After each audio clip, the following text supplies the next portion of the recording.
Jack. What do you mean by layered? You think there's more than one object here? Gary. Yeah, I'm getting a sense that there's more beneath the surface. Could be multiple finds stacked together. Let's dig gently and see if we can expose the whole thing. Jack. Carefully digging. All right, I see what you're talking about. This feels different, like there's a distinct shift in texture. You're right. Something's underneath. Gary. Excitedly, nice, mate. Let's go slow. I think we might have something big here. Could be a collection of items, or maybe one large piece. Keep the soil moving just a bit. Soil scraping sounds. There it is. Looks like a metal plate, maybe a small chest lid. Jack. Looking closely. This is heavier than I expected. It's definitely not a simple object. Could be some kind of container. Do you see any markings on it? Gary. Cleaning the surface. Yeah, there's a faint design on the edge. It's hard to make out right now, but I think we've got something worth investigating further. Let's get it cleaned up properly. This could be a key part of Lot 5's mystery. Jack. Nodding. Yeah, definitely. If the craftsmanship is anything like the clasp, we're dealing with something old. We'll need Emma to take a look, but this could be a game changer. Gary. Grinning. Exactly, mate. Lot 5's not done with us yet. Let's pack it up and get it back to the lab. We're one step closer to uncovering the full story. Jack. Slapping a hand to his knee. Another day, another discovery. Let's get to it. Helen. Examining the objects. This is fascinating. The buckle is definitely old, likely from a military or utility belt. Based on the craftsmanship and materials, I'd say it's from the early 1800s, maybe late 1700s. Gary. Nodding, I thought the same. The design on the pendant is something else, though. It's incredibly intricate. Do you think it's from the same period? Helen. Leaning in closer. Yes, absolutely. This floral engraving is a hallmark of the 18th century, possibly even earlier. It's not something you'd see in more recent styles. The materials, this looks like a mix of silver and some kind of semi-precious stone. It's consistent with jewelry worn by the upper class in the late 1700s. Jack. Looking intrigued. So we're looking at two items from the same era, possibly even. Part of a set? Maybe a soldier's personal effects or a noble's possessions.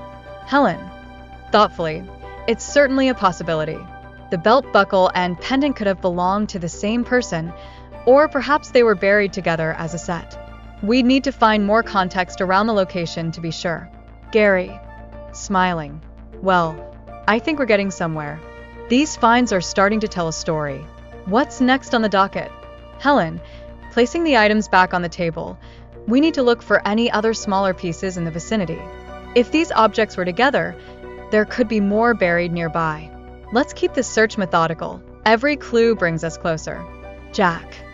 Nodding, another layer of the story waiting to be uncovered. Let's get back to it. Emma. Focusing on the buckle. The buckle's definitely from the same era, maybe a little earlier. The metal composition is mostly iron with some corrosion, which is typical for outdoor wear, especially if it was used in military or travel gear. It's solid craftsmanship, though, hand-forged, just like we suspected. Helen. Nodding. So we're dealing with two items from a similar time frame. The buckle might have been part of a soldier's or a traveler's set, while the pendant could have been something worn by someone of a higher social standing. The two items together suggest we might be looking at the personal belongings of a family or individuals of mixed status, someone with access to both practical and ornamental objects. Gary. Grinning, the mystery deepens. It's always a thrill when we start to piece these things together. You think they were buried together intentionally? Emma. Thoughtfully, could be. Or perhaps they just ended up in close proximity over time. But the design and materials are so specific, I wouldn't be surprised if they were meant to stay together. Jack. Leaning in, this makes Lot 5 even more interesting. Do you think there could be more buried nearby? If the pendant and buckle are this close, we might find other personal items, maybe something even more significant. Helen. Smiling, it's definitely possible. We'll need to expand our search in that area and be careful not to disturb the context. The more we find, the clearer the picture becomes. Gary. Nodding. Well, let's keep at it. The next clue could be just under the surface. Gary, gesturing to the table. Yep, we've got a buckle and a pendant, both likely from the late 1700s. The buckle's a mix of iron with brass coating, and the pendant's got this intricate floral engraving. They were found close together, so we're thinking they might have belonged to the same person or were part of the same collection of items. Rick, looking closely, interesting. A buckle and pendant, definitely unusual finds to be together. Could be a sign of someone with both military and social status, or even someone in a more ceremonial role. Helen, nodding, that's what we're starting to think. The mix of functional and decorative pieces paints a picture of someone with a more complex life, perhaps military background, but also part of a more refined social circle. Lot 5 has been full of surprises, and these finds fit right into that narrative. Rick, scratching his chin, could be a military officer or maybe someone involved in trade, traveling with both practical and luxurious items. Whatever the case, it's clear Lot 5 wasn't just a regular settlement. It was something more.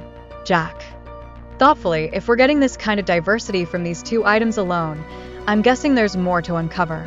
If there's a connection between these artifacts, we might be onto something bigger than we thought.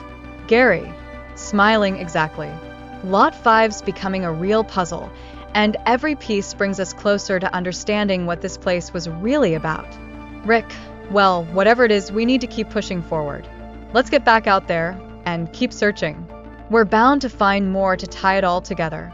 Later, at the archives, Helen, scrolling through records this area, it's fascinating. I found a mention of a trade route passing through here in the late 1700s. There's also a reference to a small encampment used by military scouts during the same period.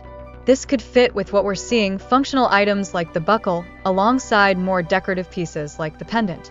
Rick, leaning over, that's exactly what we need. So, this area wasn't just a random spot, it had purpose. The trade route could explain the diversity of artifacts. Traders, soldiers, and even travelers might have passed through here, leaving behind all sorts of things. Gary, excited, that fits perfectly. Lot 5 could have been a meeting point, a crossroads of sorts. The mix of personal items, military remnants, and now the evidence of trade. This place was more than just a settlement. It could have been a hub.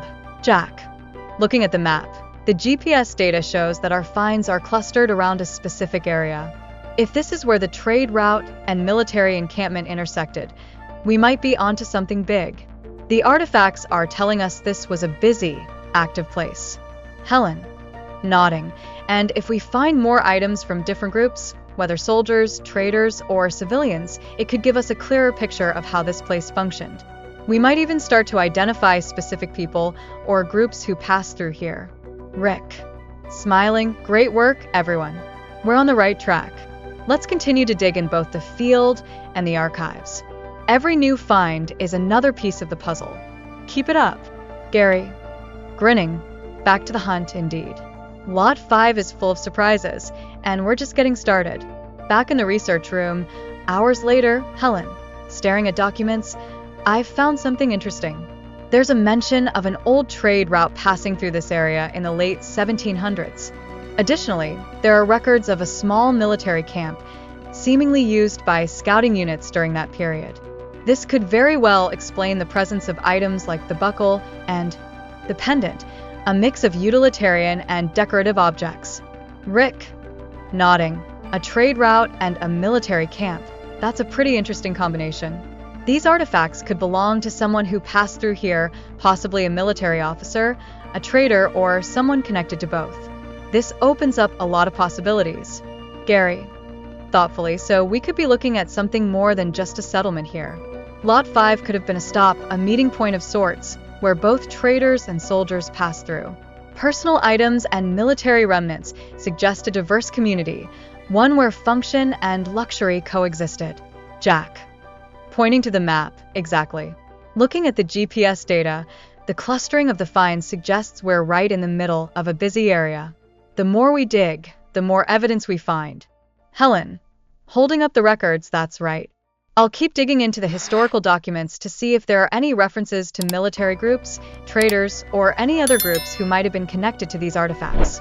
Every piece helps us build a clearer picture. Rick, determined, we've got some solid leads now. Let's keep going. We're getting closer to uncovering the story of Lot 5. Every artifact is another piece of the puzzle. Gary, grinning, you got it, mate. Back to the hunt. The research team continues their work, now with renewed purpose and determination as they dig deeper into the mystery of Lot 5.